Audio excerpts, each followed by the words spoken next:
দেশের ২ জেলার উপর দিয়ে ঝড় বয়ে যাওয়ার পূর্বাভাস দিয়েছে আবহাওয়া অধিদপ্তর। এই সময় বজ্রসহ বৃষ্টির সম্ভাবনা রয়েছে। রবিবার ভোর ৫টা থেকে দুপুর ১টা পর্যন্ত দেশের অভ্যন্তরীণ নদীবন্দরগুলোর জন্য এই পূর্বাভাসে এ তথ্য জানিয়েছে আবহাওয়া অধিদপ্তর। আবহাওয়াবিদ ড মোহাম্মদ আবুল কালাম মল্লিকের স্বাক্ষরিত এক প্রেস বিজ্ঞপ্তিতে বলা হয়েছে, রংপুর ও দিনাজপুর জেলার উপর দিয়ে ঝড় বয়ে যাওয়ার সম্ভাবনা রয়েছে। ঝড়টি পশ্চিম বা উত্তর পশ্চিম দিক থেকে ঘন্টায় ৪৫ থেকে ৬০ কিলোমিটার বেগে আসতে পারে। এ সময় বৃষ্টি বা বজ্রসহ বৃষ্টির সম্ভাবনা রয়েছে। এ কারণে ২ জেলার নদীবন্দরের জন্য ১ নম্বর সতর্ক সংকেত জারি করা হয়েছে। এছাড়া আবহাওয়া অধিদপ্তর নদীবন্দর সংশ্লিষ্টদের নিরাপত্তা নিশ্চিত করতে সতর্ক থাকতে বলেছে।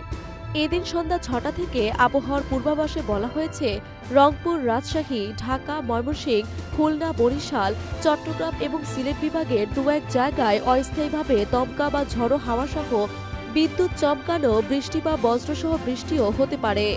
এছাড়া সারা দেশে দিনের তাপমাত্রা প্রায় অপরিবর্তিত থাকতে পারে এবং রাতের তাপমাত্রা সামান্য হ্রাস পেতে পারে।